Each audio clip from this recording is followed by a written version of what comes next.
Welcome to our channel. Today we how to disable OneDrive files on demand, quick tutorial step by step clearly.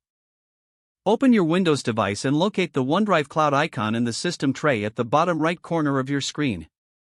Right-click on the OneDrive icon to reveal a context menu. In the menu, select Settings to open the OneDrive Settings window. Once the Settings window is open, navigate to the Settings tab if it's not already selected. Look for the option labeled Files on Demand. Uncheck the box next to Save Space and download files as you use them. Click OK to confirm your choice. Close the OneDrive Settings window. Your OneDrive Files on Demand feature is now disabled. To ensure everything is working properly, you can check the OneDrive folder to see that files are now set to sync automatically.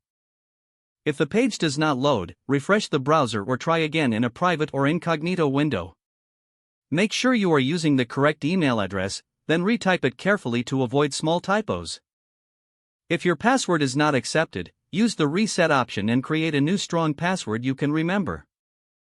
Check your spam folder for verification or security emails, then complete any requested confirmation steps. Enable two-factor authentication if available to improve account security and reduce unauthorized access risk. After signing in, review your profile details so your contact information and settings are accurate and current.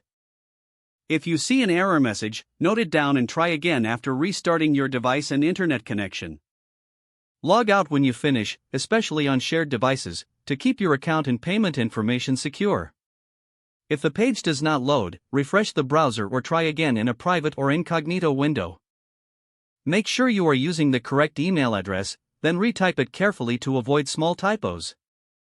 If your password is not accepted, use the reset option and create a new strong password you can remember.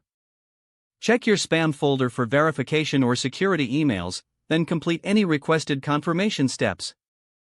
Enable two-factor authentication if available to improve account security and reduce unauthorized access risk.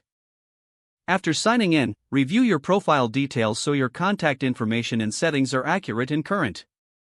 If you see an error message, note it down and try again after restarting your device and internet connection. Log out when you finish, especially on shared devices, to keep your account and payment information secure. If the page does not load, refresh the browser or try again in a private or incognito window. Make sure you are using the correct email address, then retype it carefully to avoid small typos. If your password is not accepted, use the reset option and create a new strong password you can remember. Don't forget to like this video and subscribe to our channel for more step-by-step tech guides.